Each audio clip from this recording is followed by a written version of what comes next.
Généralement, quand on est un criminel, même un criminel endurci, on veut sortir de prison le plus rapidement possible. À la première occasion, évidemment, on tente de recouvrer notre liberté. L'histoire qu'on va vous parler est celle d'un ancien joueur de la Ligue nationale de hockey, vous le voyez, Patrick Côté, qui a appartenu entre autres aux Stars de Dallas et qui était ce qu'on appelle un dur à cuire, un goon.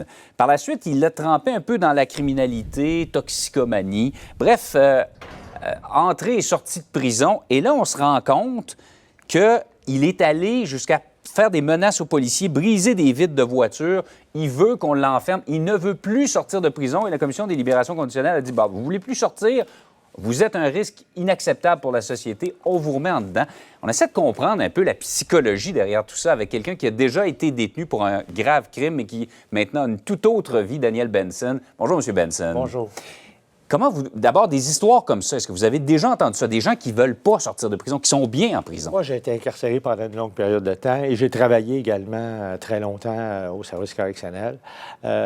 Des gens qui ne veulent pas sortir de prison, moi, le peu de gens que j'ai vus qui ne voulaient pas sortir de prison, c'est des gens qui avaient une grave problématique de santé mentale, qui n'avaient pas de lieu d'appartenance, donc qui retrouvaient dans cet univers-là un milieu qui répondait à leurs besoins et l'encadrement dont ils avaient besoin.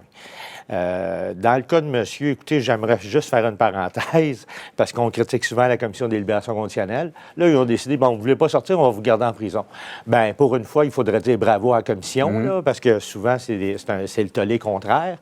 Mais, écoutez, moi, j'imagine que ce monsieur-là subit beaucoup de commotion cérébrale, parce qu'il n'y a personne qui veut rester en prison. Tout le monde veut en sortir. Même les gens qui ont purgé de très longues sentences, c'est ceux qui vont développer des comportements, même à l'extérieur, qui vont ressembler... Moi, j'ai accompagné des gens qui avaient purgé de très longues sentences. Puis quand ils se retrouvaient en appartement, ce qui me frappait, c'est que tu rentrais dans l'appartement puis c'était placé comme dans une cellule parce que...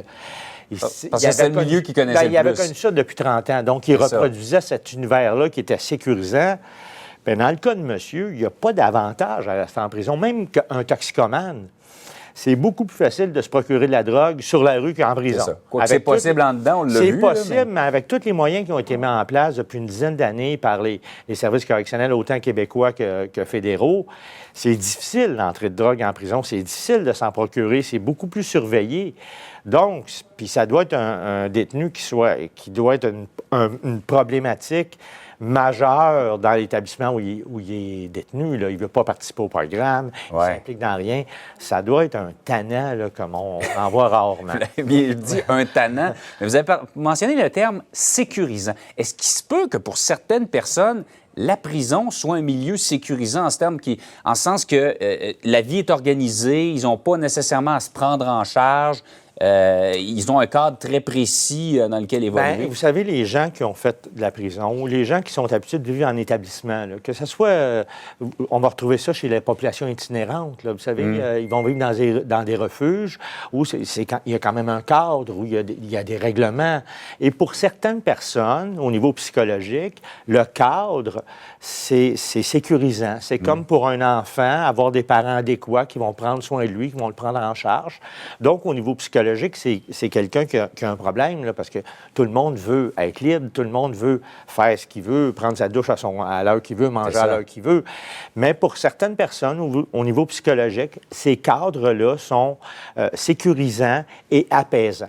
Donc, mais pour ce monsieur-là, c'est pathétique. Là. Quand j'ai entendu ça ce matin, je dis, voyons donc, j'ai rarement entendu ça.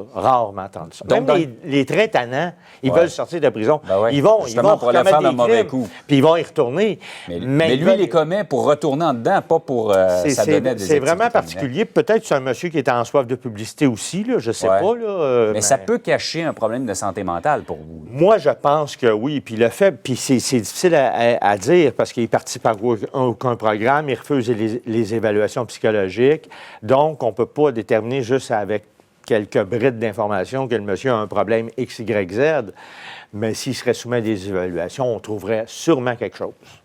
M. Benson, merci de votre éclairage là-dessus ce matin. Merci. Bonne journée.